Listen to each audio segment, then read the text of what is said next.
We are now day 2 of the conclave.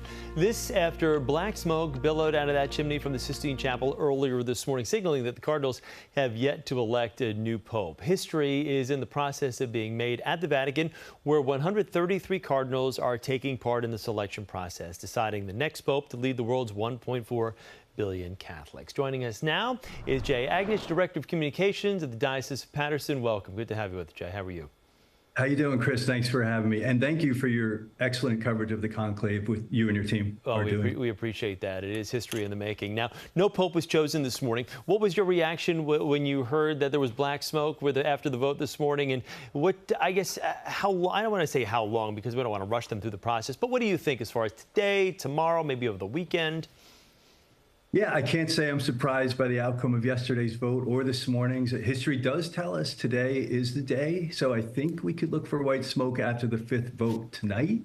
If we don't have a new pope by today or tomorrow, that most likely means it won't be a front runner, and that the world can possibly expect a big surprise. And I just want to point out that I'm basing these predictions on veteran Vatican reporter Jerry O'Connell's work. Got it. And do you feel as though at this point the Cardinals probably have their lists at least whittled down to 2, potentially 3, and now it's just kind of a fight to see who can get to 89 votes?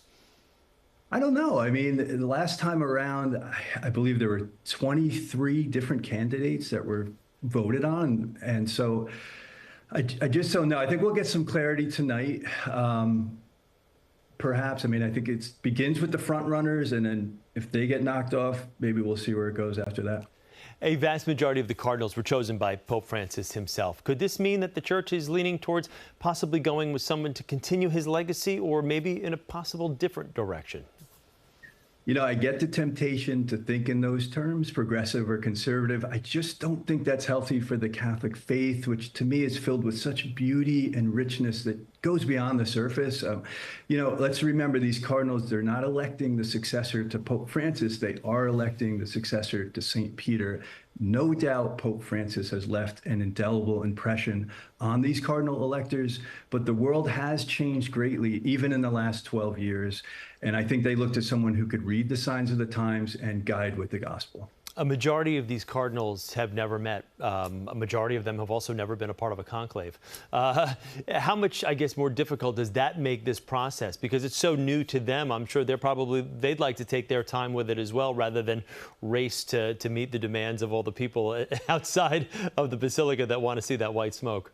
Yeah, we want to know. But yeah, it's crazy to think that these cardinals could be voting for someone maybe they haven't even met. But, you know, this is a different sort of election than we're used to. There's no television debates. You know, these cardinals, they are gathering in prayer. They're attending Mass together. Of course, there were the pre-conclave meeting speeches. And many of the cardinals are widely known already.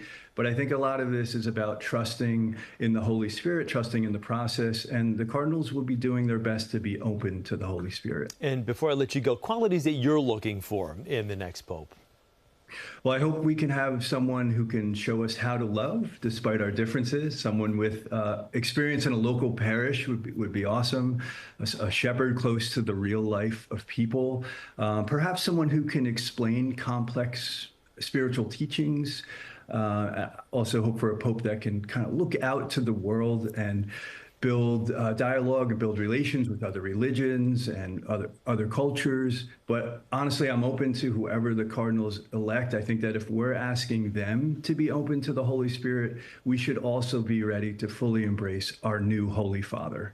Well, Jay, that's a great ending point right there, and we thank you for being with us today. Good to talk with you.